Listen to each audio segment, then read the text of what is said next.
বলা হয় যে অ্যাক্টিভিটি ডিজাস্টার রিলেটেড অ্যাক্টিভিটি গুলা কিরকম হবে, এবং দেন হলো সেখানে আপনার স্পেশালি আমি যদি বলি সেখানে আপনার স্ট্রং সাইড গুলা, তারপরে হলো রুলস গুলা কিরকম হবে, এটা বলা আছে।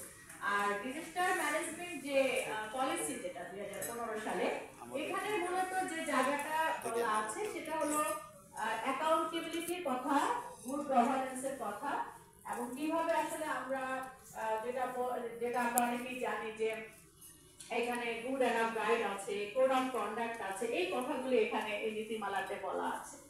সবচেয়ে যে বড় আমাদের অ্যাসেট বলি সেটা হলো disaster standing order of disaster, না স্থায়ী আদেশাবলী।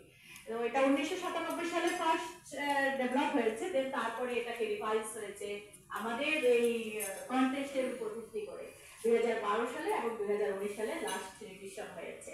তো স্ট্যান্ডিং অর্ডার আপনারা অনেকেই দেখেছেন, এটা 399 পৃষ্ঠার একটা ইংরেজি মোটা একটা বই, এবং বাংলাটাও অনেক বড়। তো সেই ক্ষেত্রে আসলে ডিজাস্টার স্ট্যান্ডিং অর্ডারের মধ্যে এমন কিছু নাই যেটা বলা হয়, সবকিছুই আসলে এখানে একদম ক্লিয়ার করে বলা আছে, যাতে করে আসলে আমাদের কোনো রকম মানে একটা ডিজাস্টার কিভাবে রেসপন্স করতে হবে, এটা যদি আপনারা কেউ এটা দেখে থাকেন, এটা যদি পড়ে থাকেন, তাহলে আমাদের মধ্যে কোনো রকম কোনো জটিলতা হওয়ার কথা না। তো এই জায়গাটায় কমিটি কারা হবে, যাদের রেসপন্সিবিলিটি কি, কোঅর্ডিনেশন মেকানিজম কি, সবগুলা বলা আছে।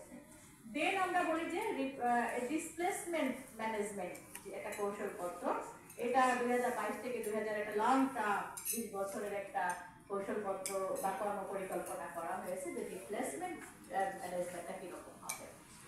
আর একটা যেটা যে জাতীয় দুর্যোগ ব্যবস্থাপনা পরিকল্পনা মানে প্ল্যানিং, এটাও আমাদের 4-5 বছরের একটা প্ল্যানিং করা হয়, এইটাও আমাদের করা আছে। তো এই হলো আমাদের বড় দাগে আপনার অ্যাসেট বা স্ট্রেংথ সাইড যদি বলি। এখানে আসলে 18 রকম গাইডলাইন বলা আছে, গাইডলাইন কিন্তু আপনাদের দেখেন সব গাইডলাইন গুলি ওখানেও বলা আছে। তো এইটা হলো অ্যাসেট। এখন